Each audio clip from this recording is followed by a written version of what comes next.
I'm Leah Henk. I serve as president for Freedom from USA, and we work to end child sex trafficking in India. Um, this month is what I'd like to share with you is just a bit short, but asking, I think, some focused prayers.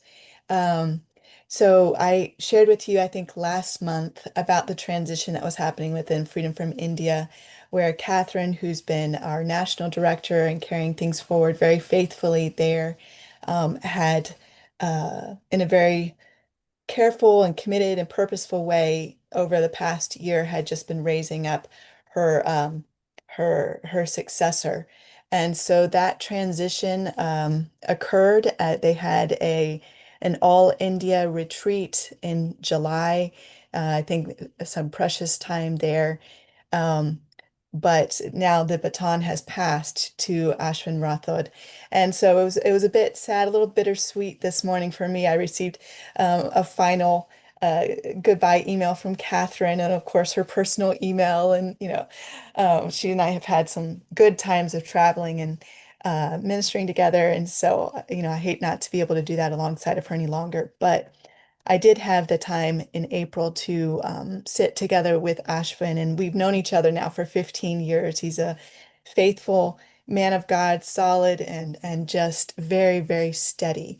But I particularly would like to ask for prayer as he steps into a role that he is familiar with, but certainly a full the full burden now falls on him.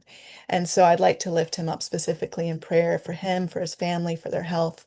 Um, but yeah, just as when he was here in April, he shared a bit of his heart. And I think we each carry a certain burden for a specific thing. And so for a little while for me, it was Madhya Pradesh and the need there and the girls. And, my heart just beat for that, and I was gathering all the prayer I could around that.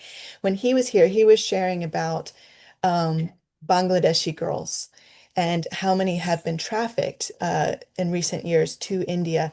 And the thing about Bangladesh is it's very, very poor. These girls are, yeah, they're just very vulnerable. And so vulnerable either to promises of false jobs or believing themselves to be in love and go across the border with someone.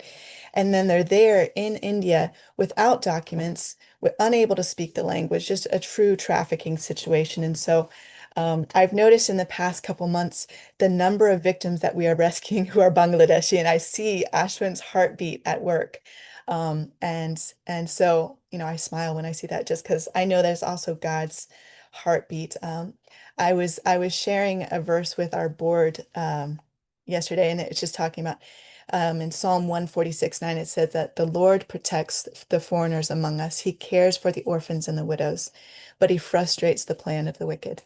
And so, just that's God's heart too, is to care and to protect the foreigner among us. And so Ashwin certainly now carrying that forward, and I think that's coming through. So my first prayer is for Ashwin as he takes that up. Second prayer is for one girl who was rescued, I think just 3 days ago. Um, she was 12 years old, rescued by our Kolkata team. They actually had traveled all the way south to the city of Hyderabad and had been tracking her, but a Bangladeshi victim.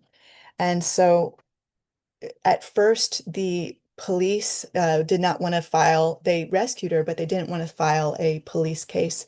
And in fact, our team in India they have prayer partners there as well in India. They had sent out a mass urgent prayer needed in this case. They sent it to us. I started sending it to our board. I was about to send an urgent prayer need out to our prayer partners as well, but God answered that quickly, and they were able to get the High Court actually took it up and they did something what's called a suo case where the High Court says, no, there's issue in this, and we are going to file a case. Um, and they were able to partner with an NGO there in Hyderabad to also advocate on behalf of this girl. So that girl is now in protective care. A case has been filed, and so there's breakthrough in that. But yeah, but I told our our board just that I felt like this is not. this will certainly not be the end of the fight for her. You know, she still has to be uh, returned to her country. We've seen a number of cases with Bangladeshis where the Indian police also file a case against the victim, as you know that they're in the country illegally. And of course, that would impact any possibility of coming back legally or impact their, you know, just their future in other ways. And so we've been fighting that as well, just in terms of their human rights violations of their, you know, they're not here of their own volition. Um, and so we can be praying for her especially. Her name is Jassy. So those two prayers I wanted to bring to you guys today. Thank you. Thank you, Leah. David, I'm going to ask you to pray, but Leah, this is just really interesting to me is that I just got coffee from India, and I really didn't even know that they grew coffee in India, and found out that for years they just couldn't export it.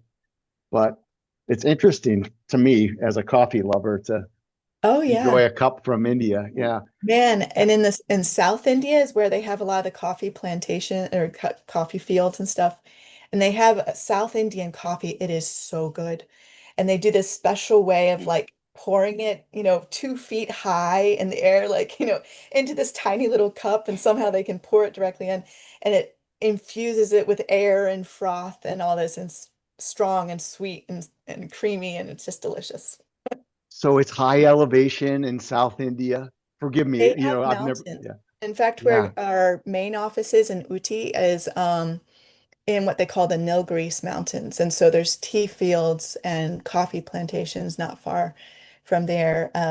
It's not like, you know, the you know, Himalayan mountains height or, you know, Right. that barrenness. But it is kind of like the Blue Ridge where I live. It's just very sort of moderate, gets a little colder, but much more moderate than the surrounding Indian area. Thanks for that knowledge. Sorry to take away from, but thanks. That's No. a gift to me.